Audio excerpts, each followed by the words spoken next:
성도여 찬양하세. 하늘을 두루마리 삼고 바다를 먹물 삼아도 한없는 하나님의 사랑 닿기로 갈 수 없겠네. 하나님의 크신 사랑 그 어찌 닿았을까. 저 하늘 높이 쌓아도 채우지 못하리. 하나님 크신 사랑은 측량도 못하네. 영원히 변치 않는 사랑 성도여 찬양하세. 아멘. 출애굽기 59강입니다. 이드로의 제안이라는 제목으로 출애굽기 18장 13절로 27절까지 교독을 하겠습니다. 출애굽기 18장 13절에서 27절까지.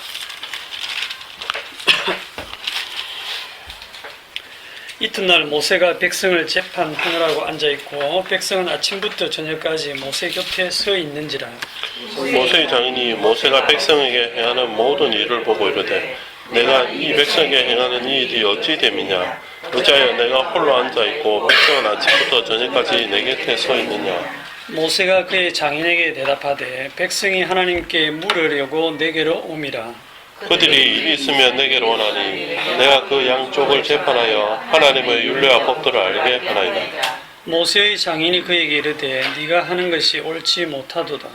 너와 함께한 이 백성이 필경 기력이 쇠하리니 이 일이 내게 너무 중함이라. 내가 혼자 할 수 없으리라. 이제 내 말을 들으라. 내가 네게 방침을 가르치리니 하나님이 너와 함께 계실지로다.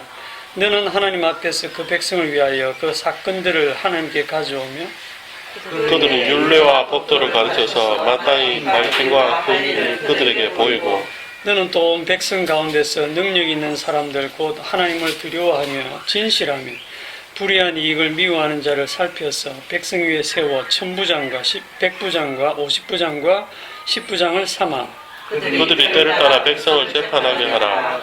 큰 일을 모두 내게 가져갈 것이요 작은 일은 모두 그들이 스스로 재판할 것이니 그리하면 그들이 너와 함께 담당할 것이니 일이 내게 쉬우리라. 네가 만일 이 일을 하고 하나님께서도 네게 허락하시면 네가 이 일을 감당하고 이 모든 백성도 자기 곳으로 평안히 가리라.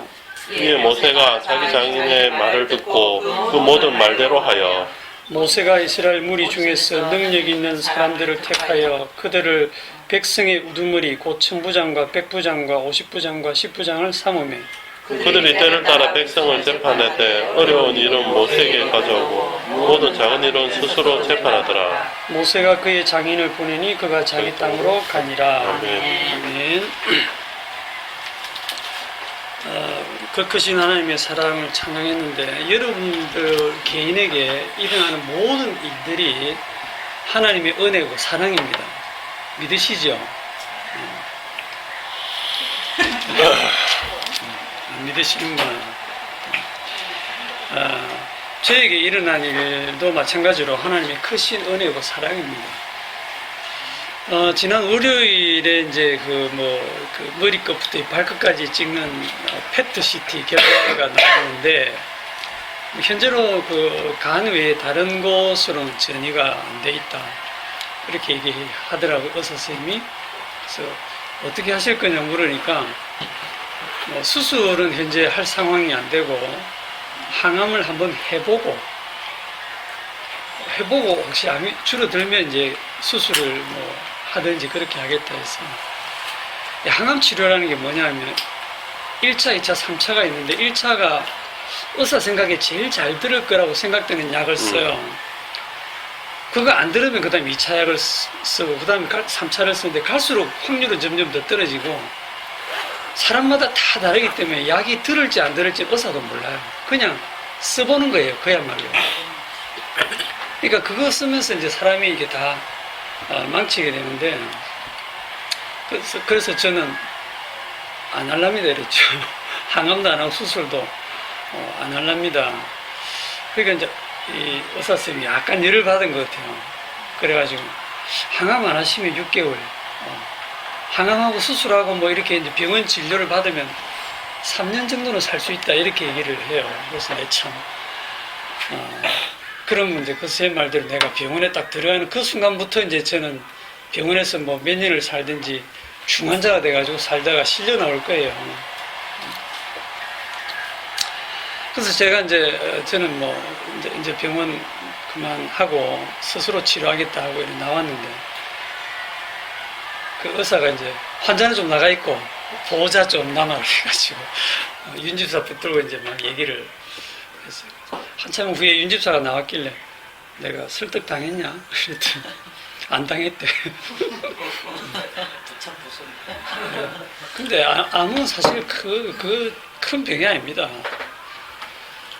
저번에도 말씀드렸다시피 암으로 죽는 게 아니고 암을 치료하다가 다 죽어요. 치료를 하려고 오만 짓을 다 하다가. 암의 그 제일 큰 원인이 음식물인데 그 원인 치료를 하는 거예요. 음식물 그 바꿔 먹고 운동하고. 근데 그거로 안 되면 병원 치료 자체는요, 그 병원에서 저보고 절대로 가서 음식물 고쳐 먹고 운동하고 이렇게 하면 좋아집니다, 이런 소리 절대 안 합니다. 그런 사례가 있더라도 안 합니다. 돈이 안 되거든요. 암 산업이 얼마나 큰데요. 그래서 병원은 진짜 환자를 위해서 그렇게 하는 건 아닌 걸로 제가 합니다. 지난 월요일 날 이제 갑자기 강구만 장로님한테 전화가 왔어요. 대구 성문학 카페에. 각지에서. 그리고 그다음 화요일은 또 갑자기 서울의 김영대 목사님 전화 와서 놀랐습니다. 아무도 목사님이죠. 글로만 알고 우린 인사한 적도 없거든요. 카페에 있는 글로만 우리가 서로 이렇게 조금 알고 있는데, 김영대 목사님 전화 와가지고 안부를 또 이렇게 묻고 했어요. 이번에 범인은 이병태 집사님. 네, 제가 올렸어요. 대구 성문학 카페에 글을 올리셨더라고요. 네. 그쪽에 교류가 있으니까 올려야죠. 그래서 네, 알아야 돼요. 물어보고 내가 저도 카페 들어서 글을 이래 읽었는데, 이제 집사님 근황을 쓰시면서 이제 끝에 제가 좀 아프다고 하는 그 얘기를 쓰셨고, 제가 댓글을 이래 쭉 읽다가 좀 웃기기도 하고 좀 씁쓸하기도 하고 쭉 다 읽고 나서 어떤 느낌 딱 드냐면, 아직 나 안 죽었는데 꼭 이거 뭐 명복을 비는 분위기로 다 써놔가지고 몇 개월 내로 죽는 걸 아주 기정사실처럼 이렇게 써놨더라고요. 시야부타는 받는 느낌. 여러분 왜 이 암 환자를 보면 다들 자기보다 먼저 죽을 거라고 생각하십니까? 우리는요 늘 하루하루를 삽니다. 그 내일 일은 아무도 몰라요. 나도 그 생각. 그 어리석은 부자가 내일을 계획을 했지만 하나님이 오늘 밤 네 영혼 데려가면 네가 예비한 게 다 누구께 되겠느냐 그랬잖아요. 우리 야고보서 한번 볼까요? 야고보서 4장. 그게 어지간한 병이라야 말이지. 이거 어지간한 병이에요. 뭐 어지간한 병이 아닌 것 꼭 같아요. 낫는 거 같아요. 기침으로 죽을 수도 있어요. 폐렴은 폐렴으로 죽을 수도 있고. 기침도 불치병입니다. 그냥 대정요법으로 증상만 완화시킬 뿐이지 결국 그것도 몸이 치료하는 거예요. 야고보서 4장에 보시면 4장 13절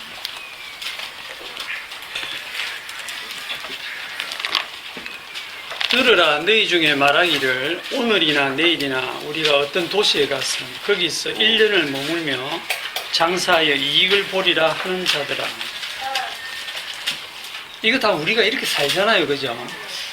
오늘이나 내일이나 우리가 어느 도시에 가서 거기서 1년을 머물며 장사하여 이익을 보리라. 이게 다 우리의 오늘과 내일의 계획입니다. 이렇게 내가 해야지, 다음 주는 어떻게 하고 그 다음 주는 어떻게 살아야지, 어떻게 해서 돈을 벌어서 이익을 내야지, 뭐 이런 것들. 근데 14절에 뭐라고 하냐면 너희가 참 계획적이구나 이렇게 안 하고 내일 일을 너희가 알지 못하는도다. 너희 생명이 무엇이냐? 너희는 잠깐 보이다가 없어지는 안개니라. 그러니까 내일은 우리의 것이 아닙니다. 그냥 하루하루 살아요. 그래서 15절에 너희가 도리어 말하기를 주의 뜻이면 우리가 살기도 하고 이것이나 저것을 하리라 할 것이거늘 이제도 너희가 허탄한 자랑을 하니 그러한 자랑은 다 악한 것이라. 이 허탄한 자랑이 뭐냐 하면 13절 그겁니다. 내가 이렇게 해서 이런 계획을 써서 이런 걸 이루어야지. 이래 안 하는 사람 없거든요. 저도 그렇게 살고 있고요. 그게 다 악한 거라는 거예요. 내일을 사실 우리는 몰라요. 그래서 우리가 집사님 다음 주에 만나요 이렇게 말하는 것도 사실은 악하거든요. 다음 주에 만날지 안 만날지 왜 자기들이 정합니까? 주님 손에 달렸는데. 물론 거기 갈로 해가지고 딱 생략돼 있죠. 집사님 주의 뜻이면 갈로 딱 닫고 다음 주에 만나요. 예. 여러분들 다 그렇게 갈로 안에 딱 넣고 생략하고 말씀하시죠? 예. 예. 권사님만 그러신 것 같아요. 그래서 여기 계신 분들 중에 저보다 오래 산다고 장담하실 분 있습니까? 없어요. 몰라요. 의사가 몇 개월 하는 거 전부 엉터리입니다. 몇 개월 해도 몇 년 사는 사람도 있고 몇십 년 사는 사람도 있어요. 얼굴 상태로 봤을 때 윤집사 먼저 죽을 것 같은데. 뭐 어마어마하게 건강한 사람도 뭐 교통사고로 갑자기 죽어버릴 수도 있고 밤에 자다가 심장마비로 죽을 수도 있고. 예? 그러니까 이게 우리가 모든 것을 눈에 보이는 대로 판단하다 보니까 이제 그런 댓글들을 쓰신 것 같은데 오늘 본문도 그런 것과 관련이 있습니다. 눈에 보이는 대로 판단하는 거. 이제 본문으로 가봅시다. 출애굽기 18장 13절에 오늘 본문 내용을 여러분들이 잘 알죠? 잘 아는데 요거를 기존 해석들을 보면 이 교회의 인사관리와 조직을 정당화하는데 근거로 사용을 많이 하는 본문이에요. 이거에 관련된 책 제목을 하나 보면 하나님의 놀라운 경영이라는 책을 보면 이드로는 출애굽 이후에 사위 모세의 업무가 막중함을 보고 당시 누구도 생각할 수 없는 탁월한 인사관리 시스템을 제안했다.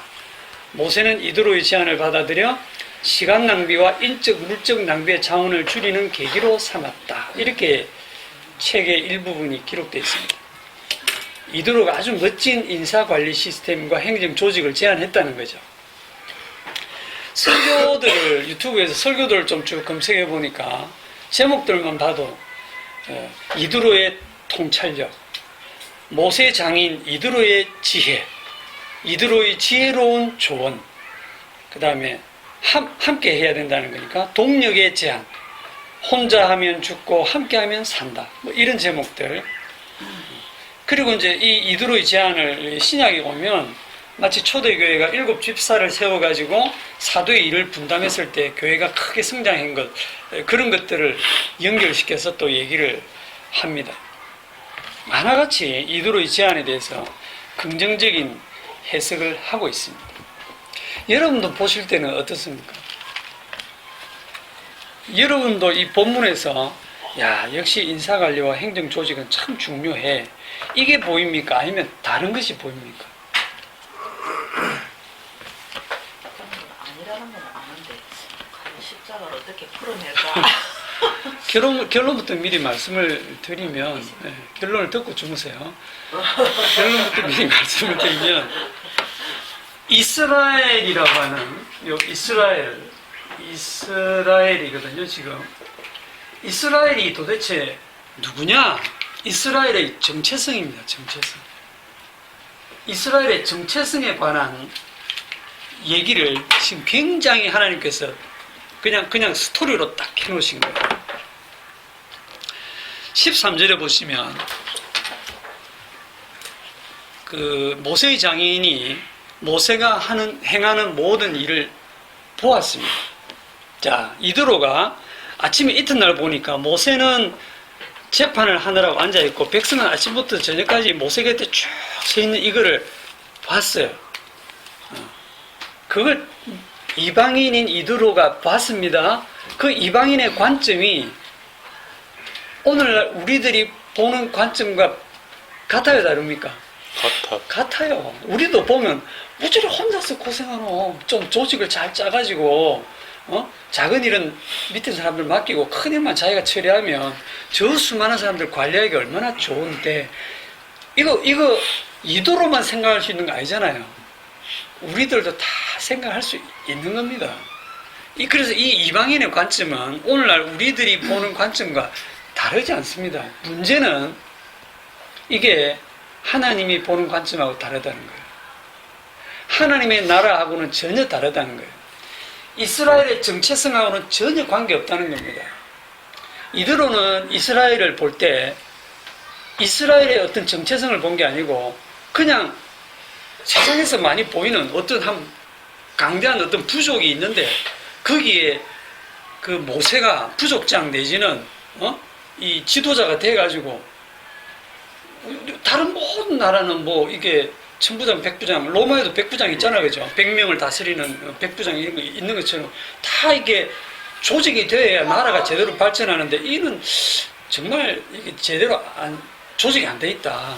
조직만 제대로 짜면 모세도 편하고 백성들도 편하고 운영이 잘 될 건데 라는 그 관점으로 지금 얘기를 하는 거고 우리가 이 본문을 읽으면 거기에 대해서 다 동의해요. 그런데 그게 이스라엘 정체성하고는 전혀 맞지 않다는 거예요. 이두로가 보는 관점이 뭐냐면 첫째로는 보이는 것으로 판단한다는 건데 뭐를 보냐면 수많은 백성들이 줄을 쫙 서서 보고 있어요. 재판을 하고 있어요. 그리고 아직도 어마어마한 그 60만 대군을 보기 때문에 그거를 보면서 이제 이런 제안을 했는데 자, 이두를 보낸 분이 누굽니까? 이두를 보낸 분이 하나님이잖아요. 네, 하나님이 보내신 거거든요. 그리고 하나님이 보냈다는 거 모세도 알고 하나님이 장인어른을 보내셨구나. 그리고 그 장인어른이 내가 하는 일을 보고 그거 옳지 못하다, 지혜롭지 못하다 하고 이렇게 해라라고 했고 모세가 그 말을 듣고 이 모세는 또 하나님과 대면해서 대화하는 사람인데 이 모세가 아무 그 반발 없이 그대로 받아들여서 이대로 행했고 그러면 우리는 당연히 모세도 받아들였고 뒤에 가보면 하나님도 침묵하시고 그러니까 이건 하나님의 뜻이 맞구나 이렇게 생각할 수 있습니다. 그렇죠? 만일 여기 27절 다음에 28절이 있어가지고 이 일로 인하여 여호와께서 진노하시니라 뭐 이런 말씀이 하나 딱 붙어 있으면 그 다음부터 사람들이 고민합니다. 왜 잘못됐지? 그리고 잘못된 걸 찾아낼 거예요. 분명히 함부로 이방인의 조언을 들었다면 이런 식으로 또 갖다 붙일 거예요. 그런데 여호와께서 아무 말씀 안 하시거든요. 그런데다가 이드로가 뭐라고 하느냐 하면 23절에 아주 멋지게 말을 하거든요. 23절 네가 만일 이 일을 하고 하나님께서도 네게 허락하시면 뭐라고 합니까? 하나님이 허락하시면 이랬거든요. 하나님을 덜먹입니다. 하나님이 네게 허락하시면 네가 이 일을 하고 이런 말을 넣고 또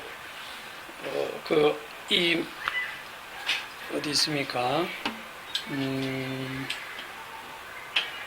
하나님이 너와 함께 계실지로다 이런 말도 하고 이 하나님에 대한 얘기를 많이 하면서 이런 제안을 하기 때문에 모세가 아무 저항감 없이 이거를 받아들입니다. 자, 그러면 하나님이 어때요? 여러분 생각 하나님이 이 일을 허락하셨을까요? 안 하셨을까요? 네? 허락하셨죠. 허락하셨죠. 네. 당연히 오케이 하나님 허락하셨어요. 허락하셨기 때문에 이 일이 일어나는 거예요. 하나님의 허락 없이 일어나는 일은 없습니다. 여러분 인생에도 마찬가지고 저희 인생에도 마찬가지고. 그런데 허락했다는 의미를 잘 아셔야 돼요. 하나님께서 아담과 하와에게 선악과 따 먹도록 허락하셨습니까? 네. 먹지 말라 하셨죠. 네. 먹지 말라 했는데 먹는 거 안 말렸어요. 마귀의 유혹을 받고 돕는 배필의 도움을 받아서 선악과를 먹는 것을 하나님은 허용하셨죠. 허락하셨다고 해서 잘했다는 말이 아닙니다. 예. 하나님께서 이드로의 재앙과 모세가 받아들인 이런 내용들에 대해서 하나님이 허락하셨다 해서 이걸 잘했다고 하시면 안 돼요. 그러니까 모든 걸 인간 중심으로 해석하기 때문에 성경을 엉터리로 풀고 있습니다. 누가복음 8장에 한번 가보시면 누가복음 8장 30절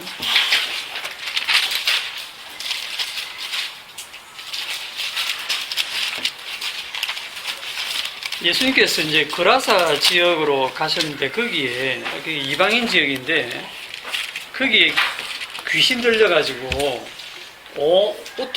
옷을 다 벗고 그냥 무덤 사이를 뛰어다니면서 이 고래고래 소리를 지르는 사람인데 이 사람 얘기를 내가 옛날에 우리 예나가 어릴 때 좀 해줬더니 고래고래 소리를 지르는 귀신 들리는 사람이 있었다 했더니 예나가 아빠 고래가 2마리지 이래서 제가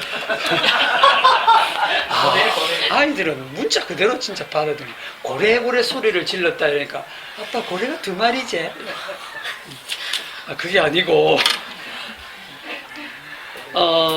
근데 이제 이 예수님이 여기 등장하니까 이 더러운 귀신이 예수님께 왔어요. 그때 예수님이 귀신에게 벌써 나오라고 명령을 했고 이 귀신이 28절에 보면 예수여 당신이 나와 무슨 상관이 있나이까 당신께 구하노니 나를 괴롭게 하지 마옵소서.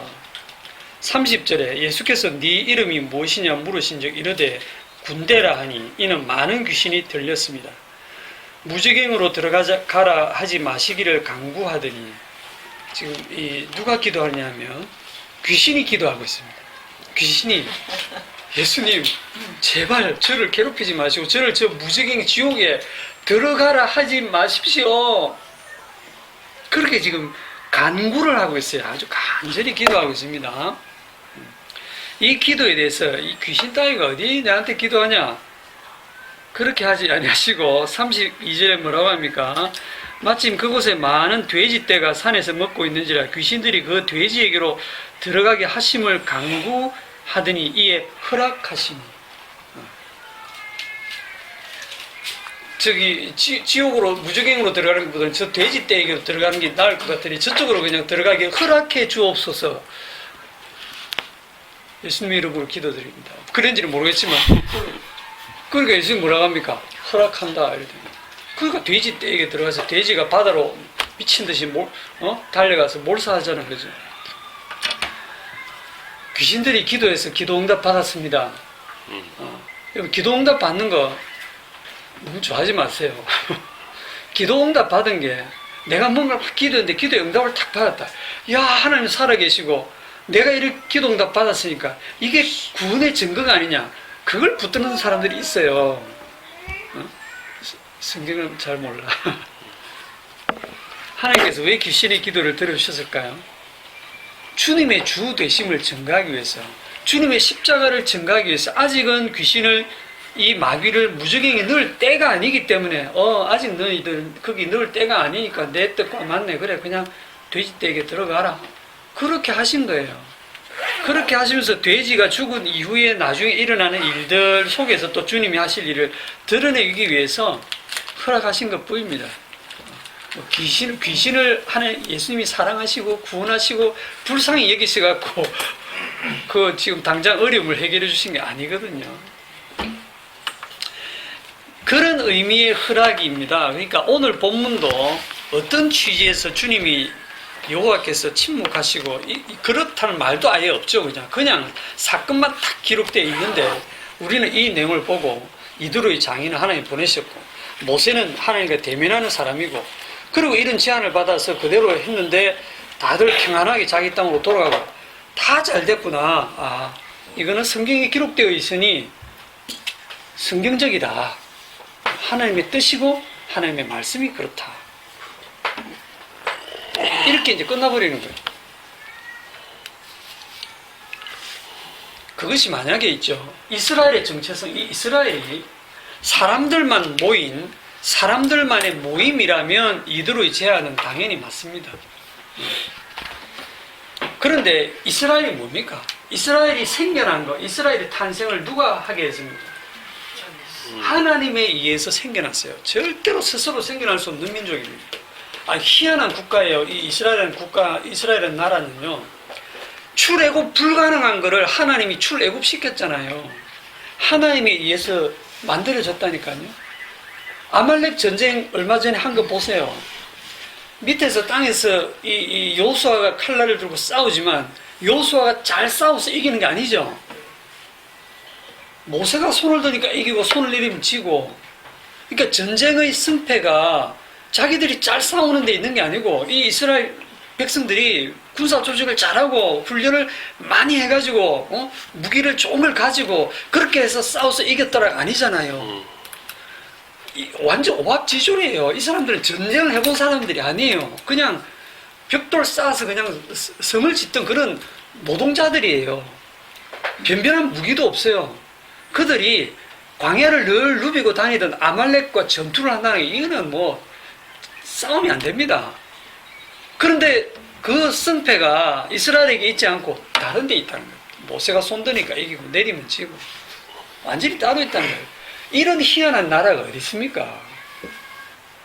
이게 이스라엘의 정체성이거든요. 이스라엘은 하나님에 의해서 탄생했고 하나님에 의해서 직접 운영이 되고 있습니다. 하나님에 의해서 모든 백성들이 일사불란하게 움직여지고 있어요.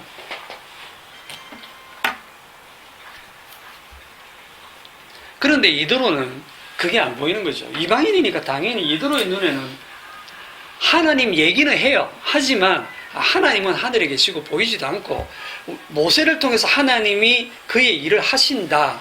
그러니까 사람이 일을 해야 된다. 이렇게 결국은 사람이 일을 하면 하나님의 일도 안 된다라는 그런 관점에서 하나님 얘기를 아무리 들먹여도 결국은 사람의 일로 보고 사람의 조직 잘 짜고 인사관리 잘하면 이것도 하나님의 뜻이고 이렇게 해서 하나님 일 잘 되면 누이 좋고 매부 좋고 니도 편하고 하나님도 일 잘 되는 거고 여기 인본주의거든요.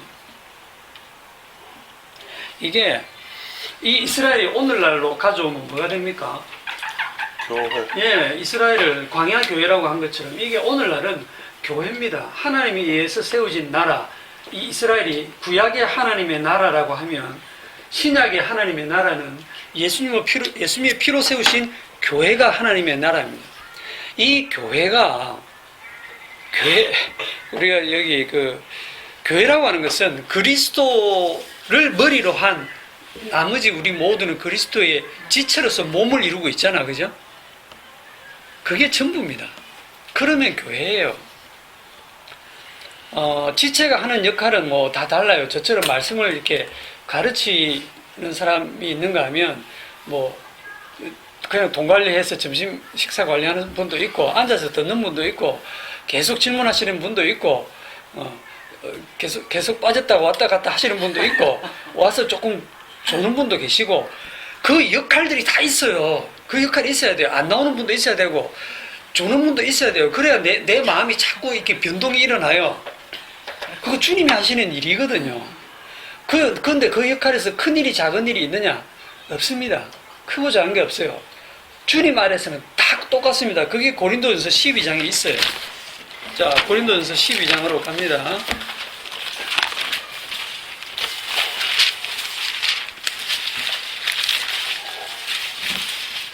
(12장) 12절 몸은 하나인데 많은 지체가 있고 몸의 지체가 많으나 한 몸임과 같이 그리스도도 그러하니라. 우리가 유대인이나 헬라인이나 종이나 자유인이나 다 한 성령으로 세례를 받아 한 몸이 되었고 또 다 한 성령을 마시게 하셨느니라.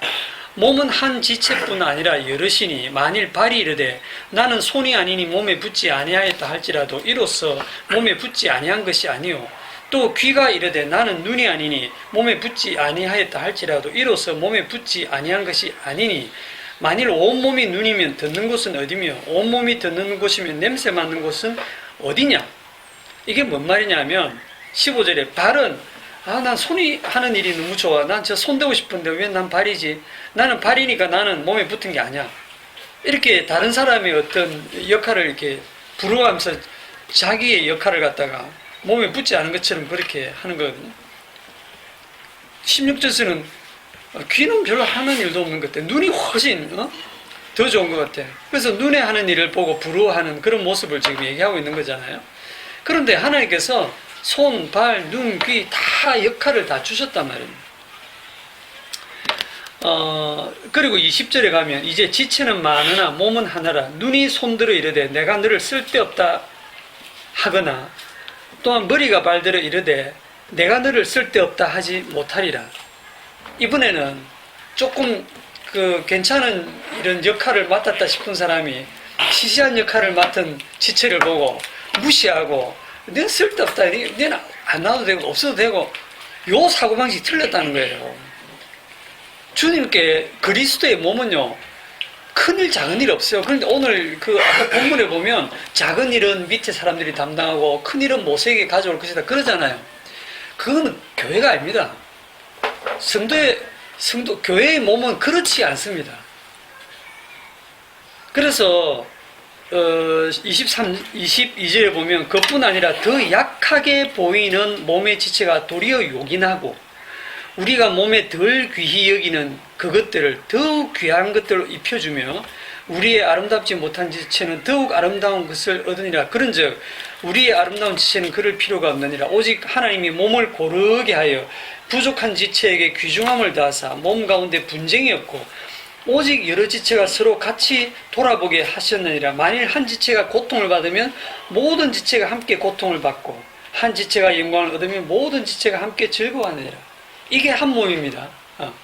한 몸은 다른 한 지체가 고통받으면 나도 고통스럽고 한 지체가 영광을 받으면 나도 기뻐하는 거예요. 한 지체가 뭐 잘 되면 배가 아프고 한 지체가 어떻게 뭐 안 좋은 일 당하면 참 고사하다, 그 집사 잘 됐다, 뭐 이러면 그건 한 지체가 아닌 거죠. 유대인들 그 교도에 이런 게 있어요. 태어날 때부터 머리가 둘 달린 애가 이렇게 기형아로 태어났는데 머리가 둘이 달렸으니까 얘가 둘이냐 한 사람이냐, 이게 두 사람이냐 한 사람이냐. 그럴 때 이제 어떻게 하냐면 한쪽에 얼굴을 한테 딱 때리는 거예요. 딱 때렸을 때 저쪽 애가 막 웃으면 둘이에요. 한쪽 애를 딱 때리는데 저쪽 애가 아야 같이 아파하면 한 몸입니다. 구분하기 쉽죠? 지체는 한쪽이 아프면 다 같이 아파하고 한쪽이 영광을 얻으면 같이 기뻐하는 게 지체입니다. 이렇게 신약에 와서 이제 다 풀어져 있지만 그럼에도 불구하고 구약 성경 이 출애굽기 18장으로 가서 이 부분을 보면은 이런 어떤 행정적인 조직이 하나님의 뜻인 양 이렇게 해석을 하게 됩니다. 19절에 보시면 출애굽기 18장 19절에 이제 내 말을 들으라. 내가 네게 방침을 가르치리니 하나님이 너와 함께 계실지로다. 하나님이 너와 함께 계실지로다. 눈에 보이지 않는 이 하나님의 일을 눈에 보이는 조직이나 이런 걸로 딱 전언함으로써 보다 하나님이 함께 하심을 확실하게 느낄 수 있다라고 이방인은 생각하고 있는 겁니다. 이게 이방적인 사고방식이고 세상적인 사고방식인데 오늘날 우리 여기 빈센트 이 모임에 뭔 조직이 있습니까? 조직이라 해봐야 딱 하나 있죠. 회계. 그 점심시간 돈 모아갖고 지출하는 회계. 교회라고 하면 건물이 있어야 되고 십자가 달려 있어야 되고 목사가 있고 장로가 있고 그럴듯한 이런 조직이 있어야 교회다라고 생각하지. 그냥 이런 사람들 며칠 모여 있는 걸 우리는 교회라고 생각을 잘 안 해요. 마태복음 18장 20절에 보시면 두세 사람이 내 이름으로 모인 곳에는 나도 그들 중에 있느니라. 주님 말씀하셨어요. 두세 사람만 딱 모여 있어도 거기에 모임이 오직 주님의 이름으로 모였다. 주님의 복음이 증거되어지고 십자가가 나누어지는 곳이라면 그것이 교회다. 교회는 주님에 의해서 계속 매일 발생적으로 생겨나는 게 교회입니다. 고정되어 있지 않습니다. 고정되어 있지 않다는 말은 우리가 그 교회를 붙들 수 있다는 말이 아니에요. 우리가 붙들 수 없다는 뜻이에요. 왜 교회를 자꾸 붙들려고 합니까? 우리가 주께서 모으시면 모이고 흩으시면 흩으시는 거예요. 사람들이 이게 교회구나, 이 진짜 교회다 하고 붙드는 순간 그거는 우상입니다. 왜냐하면 주님의 몸은요, 살아서 움직이고 있기 때문에 고정되어 있지 않습니다. 사람 손에 이렇게 붙잡아지는 게 아니에요. 우리 주님은 계속 움직이면서 진짜 살아계시고 성령께서 일하고 계시기 때문에 움직이고 있습니다. 고린도후서 5장 7절, 이건 한번 찾아가서 보시죠. 고린도후서 5장 7절.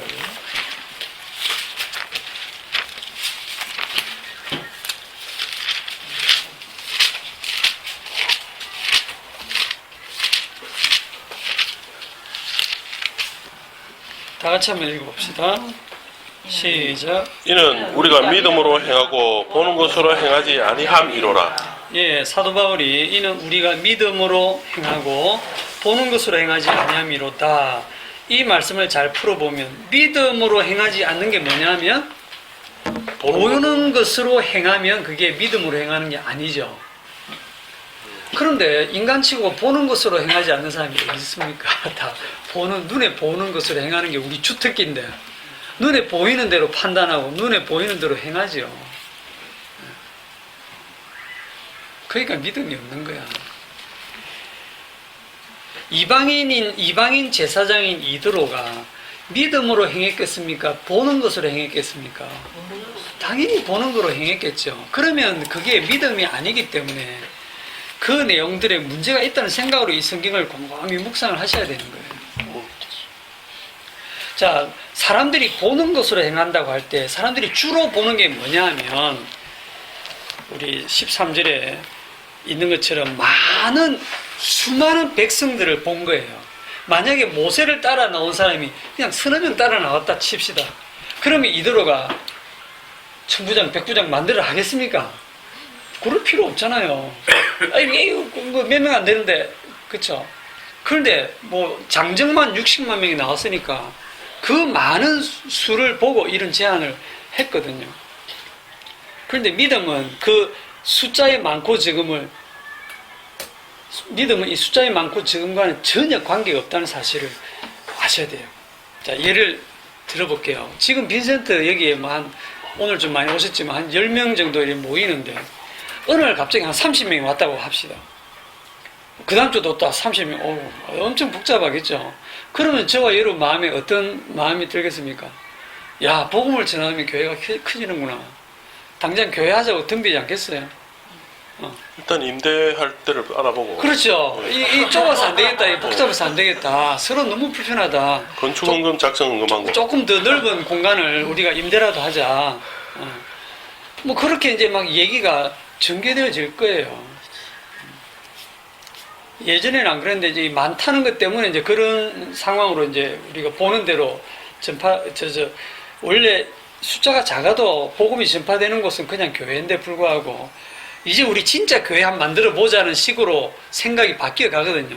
이제 교회가 되어 가는 것 같다. 주님이 이걸 근거로 해서 진짜 교회를 만드시는가 보다. 이런 생각 하거든요.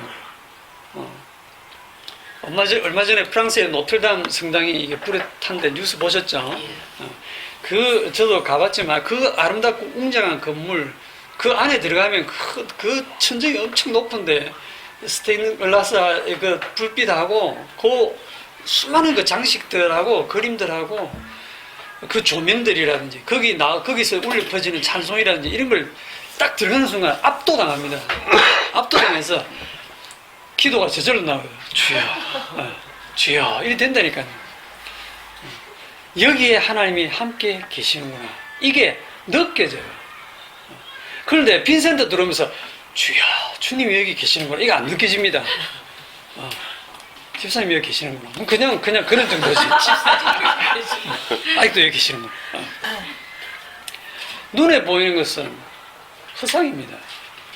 진짜 교회는 눈에 보이는 것이 아니에요. 제가 무형의 교회, 유형의 교회, 신학적인 그런 구분을 얘기하는 게 아니라 주님이 세우신 교회는 우리의 마음으로, 우리의 손으로 붙들 수 있는 성격이 아니다. 그런 얘기예요. 그래서 숫자에 많고 적으면 여러분들이 마음이 뺏기시고 있다면 내가 참 믿음이 없구나 생각하시고 회개를 하셔야 돼요. 반대로 한번 생각해 봅시다. 지금 한 10여 명 나오다가 어느 날 갑자기 1명, 2명 빠지더니 싹 다 빠지고 우리 식구 외에 딱 한 명 온다고 합시다. 딱 한 명. 우리 임지훈 전도사님 혼자 오셨다고 생각합시다. 그러면 그 한 분도 힘 빠지시고 저도 힘 빠지고 안 그렇겠습니까? 그 한 명으로 인해서 주여 주의 은혜가 제게 족합니다. 이렇게 할 수 있을까요? 아휴, 저 한 분이 왜 나오시노? 다음 주로 오지 마시고. 오늘 같은 날은 그냥 안 나오시지. 다 안 나올 때 한 번만 딱 나와가지고 또 내가 이걸 해야 되니까. 아니, 우리 모임은 희한해. 딱 교대로 나와, 교대로. 희한하게 무슨 약속을 서로 사진에 하시는지. 이렇게 교대로 나오시니까 나는 쉬지도 못하고 자기들은 쉬어가면서 나오고. 시험에 듭니다. 이게 주님께서 제 속에 들어있는 죄를 드러내시는 주님의 일하시는 방식입니다. 그 역할들을 여러분들을 주님이 충실하게 지금 시키고 계신 겁니다. 계속 그렇게 하십시오. 교회는 오직 주님의 이름으로 모인 곳이 교회입니다. 복음만을 이유로 모인 곳이 교회지. 그렇기 때문에 복음을 아는 자들은 이 숫자의 많고 적음을 이길 수 있어야 됩니다. 그 다음에 이도로가 두 번째 본 거는 이 숫자를 본 거 말고 그 다음에 뭐냐 하면 사람들의 이 능력 차이를 본 거예요. 21절에 보면 너는 또 온 백성 가운데서 능력이 있는 사람들 곧 하나님을 두려워하며 진실하며 불의한 이익을 미워하는 자들, 좋은 말 다 써놨습니다. 이런 자들, 신약으로 가보면 지혜와 성령이 충만한 자를 뽑아서 집사로 세워라, 이것처럼 여기는 하나님을 두려워하며 진실하며 불의한 이익을 미워하는 자를 세워서 그러한 자를 뽑아서 천부장, 제일 뛰어난 자는 천부장, 그 다음 백부장, 50부장, 10부장을 삼어라, 이렇게. 우리도 다 이래 하거든요. 이래 쫙 보고, 예를 들어서 뭐 장로 세우고 권사 세우고 집사 세우고 하면 다 능력 보고 하죠. 기존 교회는요, 돈 보고 합니다. 교회 딱 처음 와도 1억 딱 바로 헌금 딱 하면 조만간에 장로 딱 세웁니다. 능력이 있거든요. 그런데 아무리 믿음 좋아도 헌금 11조 못하고 헌금 못하는 사람은 절대 장로 안 됩니다. 오래 다녀도. 그게 진짜 하나님의 교회를 핍박하는 모습이지 않습니까? 아까도 얘기한 것처럼 우리의 능력으로 일하는 게 아니고 전부 그냥 지체예요. 역할 다 다릅니다. 우리 눈에는 능력 차이로 보일 수 있지만 그냥 지체의 역할 차이입니다. 주님이 그 모든 일을 친히 다 하고 계세요. 자, 우리 같으면 어떻습니까? 어느 날 우리 여기 한 30명, 50명 모였다. 계속 막 꾸준히 모인다 그러면 그냥 박 집사님 혼자 회계 보기 힘들겠죠. 회계 한 명 더 해주세요. 전산 시스템을 구축해주세요. 전산 시스템 회계, 뭐 총무 회계 좀 뭐 이게 정확하게 해주세요. 뭐 그럴 수도 있고, 뭐 조직을 좀 짜려고 할 수도 있어요. 맞습니다. 그럴 수 있어요. 또 그렇게 해야 좀 운영이 되고, 왜냐하면 사람들이 지금 모였으니까. 그런데 그게 올무가 된다는 겁니다. 그게 잘못됐다는 게 아니라 그게 올무가 된다는 거예요. 왜냐하면 보이는 것에 사람들은 보이지 않는 것을 보이는 것으로 너무나 쉽게 바꿔버려요. 보이지 않는 것이 본래의 정체성인데 보이는 조직을 딱 짜면 사람들은 그게 교회에 있냐 그걸 붙들기 시작한다 이 말입니다. 그걸 조심하라는 거예요. 그래서 많이 모이면, 죄인들이 많이 모이면 뭐가 많아지겠습니까? 죄인들이 많이 모이면 죄가 많아지겠죠. 많은 죄가 터져나와요. 문제가 생길 수밖에 없어요. 그럼 그런 문제를 해결하기 위해서 이 능력 있는 사람들 다 상담사로 세우기도 하고 뭐 집사로 세우기도 하고, 지금 대구 서문화 카페도 난리가 났던데 사도행전 6장에 한번 봅시다. 초대교회도 난리가 났어요. 사도행전 6장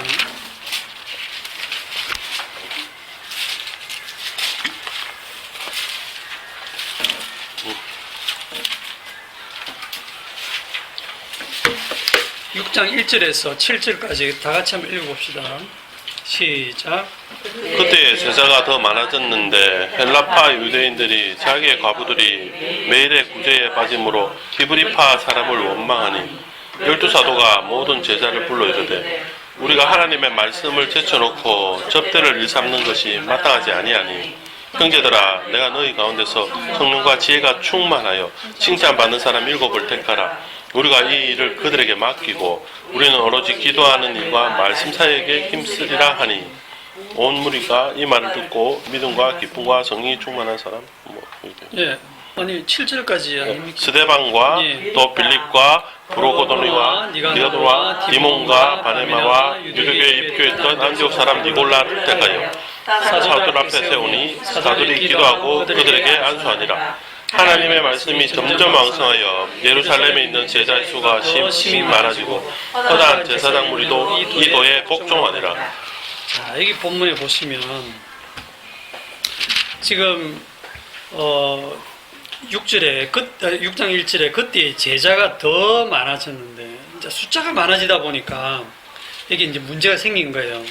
헬라파 유대인들, 그러니까 흩어진 디아스포라로 흩어져 있던 유대인들 중에 예수 믿는 자들과 이제 히브리파 유대인들 사이에 이게 갈등이 생긴 겁니다. 히브리파 유대인들은 과부를 구제할 때 자기들 과부들만 챙긴 거예요. 또 보니까 헬라파 과부들은 자꾸 빠진 거예요, 구제. 그러다 보면 이제 원망이 나온 겁니다. 딱 많아지니까 문제 생기죠. 이 사람들이 어떤 사람들이냐면 다 성령 받은 사람들이에요. 불신자들 아닙니다. 성령 받은 사람들에게 이런 원망이 지금 터져 나오니까 12사도가 딱 보니까 이거 우리가 지금 말씀 전하고 기도하는 이 사역에 충실해야 되는데 우리가 맨날 이 구제하고 접대하는 이 일에 신경 쓰다 보면 제대로 못하겠다 하고 뒤에 성령과 지혜가 충만한 사람을 7을 택해서 그들에게 이런 사역을 맡기고 사도들은 오직 기도하는 일과 말씀 사역에만 힘쓰는 식으로 이렇게 조직을 짭니다. 역할 분담을 하고 잘한 거예요. 그렇게 하니까 7절에 결론이 어떻게 되어 있습니까? 하나님의 말씀이 점점 왕성하여 예루살렘에 있는 제자의 수가 더 심히 많아지고 허다한 제사장 무리도 이 도에 복종하니라. 결과가 좋지요. 예? 결과가 좋습니다. 그러니까 이게 굉장히 잘한 일이다. 로 가거든요. 예. 이게 다 올무가 됩니다. 실제로. 하나님이 허락하셨어요. 이렇게 하도록. 그런데 7 집사로 뽑힌 사람이기 때문에 뿌듯합니다. 분명히 마음이 안 뽑힌 사람들하고 달라요. 아닌 사람도 있을 수 있겠지만 그렇지 않습니까? 그리고 조직을 잘 짰기 때문에 이렇게 제자의 수가 더 많아질 수 있어요. 이렇게 될 수도 있어요. 그러나 그거를 우리 사람들이 볼 때는 조직을 잘 짜서 많아졌구나 생각하지만 실제로는 주님이 그냥 많게 하신 겁니다. 주님이 다 하시는 일이에요. 그런데 요거를 사람들은 딱 요걸 보는 순간 조직을 잘 짜서 역할 분담 잘하고 동력을 잘하니까 교회가 커지네 이걸 보는 겁니다. 요걸 그대로 가져와서 우리도 요렇게 하면 교회 커지겠네 하고 딱 흉내를 내거든요. 성령은 어디 계시고 성령이 일하시면 다 빠져버려요. 이제 전부 자기들 일로만 남은 거예요. 자기들이 열심히 할 테니까 주여 도와주옵소서 이거밖에 없어요.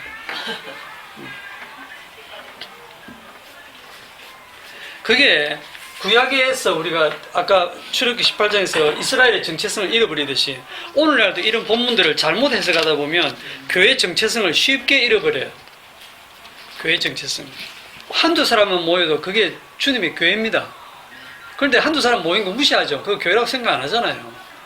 큰 대형교회 수십만 명 모이면 그 결과를 보고 여기가 하나님이 함께 하시는구나. 하나님이 함께 하지 아니하시면 어떻게 이럴 수 있느냐라고 다들 생각하거든요.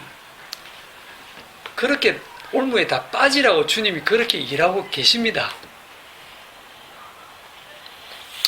만약에 교회의 정체성이라고 하는 것이 이런 식으로 제자의 수가 많아지고 조직이 잘 짜여져서 이 교회가 든든하게 이렇게 되는 이런 눈에 보이는 이런 교회가 든든해지는 게 만약에 진짜 교회의 정체성이라고 하면 왜 나중에 주님이 핍박이 일어나게 해서 예루살렘 교회를 박살을 내십니까?